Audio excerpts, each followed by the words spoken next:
ನಾನು ಇಡಿಗೆ ಪತ್ರ ಬರೆದಿರುವಂಥದ್ದು ಯಾರದ್ದೇ ಪರ ಯಾರದ್ದೇ ವಿರೋಧ ಅಲ್ಲ.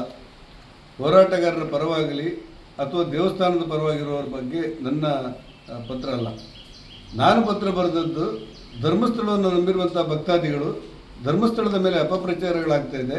ಆ ಹಿನ್ನೆಲೆಯಲ್ಲಿ ಅಪಪ್ರಚಾರ ಮಾಡುವಂಥ ಅದರಲ್ಲೂ ಕೆಲವು ಯೂಟ್ಯೂಬರ್ಸ್ಗಳಿಗೆ ವಿದೇಶದಿಂದ ಹಣ ಹರಿದು ಬರ್ತಾ ಇದೆ ಅನ್ನುವಂಥ ಸುದ್ದಿ ಇದೆ ಅಂತ ಹೇಳಿದಾಗ ಅದನ್ನು ತನಿಖೆ ಮಾಡಿ ಅಂತ ಹೇಳಿ ನಾನು ಇಡಿಗೆ ಅಂದರೆ ಗ್ರಾಮಾಂತರಿಗಳಿಗೆ ಪತ್ರವನ್ನು ಕೊಟ್ಟಿದ್ದೆ. ಒಂದು ವೇಳೆ ಅದರಲ್ಲಿ ಹೌದಾಗಿದ್ದರೆ ತನಿಖೆ ಆಗುತ್ತೆ, ಇಲ್ಲದೇ ಇದ್ದರೆ ಬಿಟ್ಟೋಗುತ್ತೆ. ಇದು ಸಾಮಾನ್ಯ ಸಂಸದನಾಗಿ ಯಾರಾದರೂ ದೂರು ಕೊಟ್ಟಾಗ ಅಥವಾ ಯಾರಾದರೂ ಮನವಿ ಮಾಡಿದಾಗ ಅಥವಾ ಸಮಸ್ಯೆ ನನಗೆ ಅರ್ಥ ಆದಾಗ ನಾನು ಸ್ವಯಂ ಪ್ರೇರಿತನಾಗಿ ಬರೆದಿರುವಂಥ ಪತ್ರಗಳು. ನನ್ನಂತೆ ಯೋಚಿಸುವ ಅನೇಕರ ಸಹಮತಗಳು ಕೂಡ ಇತ್ತು ಆ ಪತ್ರಕ್ಕೆ. ಇನ್ನು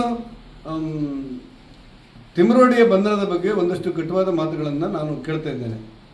ವಾಸ್ತವಿಕವಾಗಿ ಸೌಜನ್ಯಳ ಪರ ಹೋರಾಟಗಾರರ ವಿರುದ್ಧ ಕೊಟ್ಟಿರುವಂಥ ದೂರುಗಳಲ್ಲ ನಮ್ಮ ಪಾರ್ಟಿ ಕೊಟ್ಟಿರುವುದು.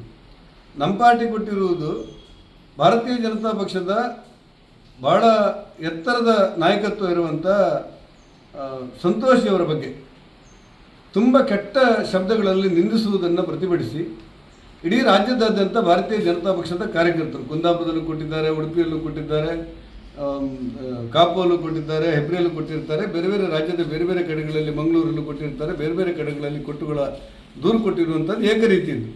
ಉದಾಹರಣೆಗೆ ರಾಹುಲ್ ಗಾಂಧಿ ಬಗ್ಗೆ ಆಗಲಿ ಸಿದ್ದರಾಮಯ್ಯನವ್ರ ಬಗ್ಗೆ ಆಗಲಿ ನಮಗೆ ವೈಯಕ್ತಿಕವಾದಂಥ ಅಭಿಪ್ರಾಯದ ಭೇದಗಳೇನಿಲ್ಲ, ಬದಲಾಗಿ ವೈಚಾರಿಕ ವಿಚಾರದಲ್ಲಿ ಅಭಿಪ್ರಾಯ ಭೇದಗಳಿರ್ಬೋದು. ಹಾಗಂತ ರಾಹುಲ್ ಗಾಂಧಿಗೋ ಸಿದ್ದರಾಮಯ್ಯನವರಿಗೂ ನಾವು ಕೆಟ್ಟ ಶಬ್ದಗಳಲ್ಲಿ ನಿಂದನೆ ಮಾಡಿದರೆ ಅದು ಕಾನೂನಿಗೆ ವಿರುದ್ಧ ಆಗುತ್ತೆ, ಅವರಿಗೆ ಅಪಮಾನ ಆಗುತ್ತೆ. ಕಾಂಗ್ರೆಸ್ಸಿನ ಕಾರ್ಯಕರ್ತರು ಸಹಜವಾಗಿ ದೂರುಗಳನ್ನು ದಾಖಲು ಮಾಡ್ತಾರೆ. ಇದು ಸಾಮಾನ್ಯವಾಗಿರುವಂಥ ಪ್ರಕ್ರಿಯೆ.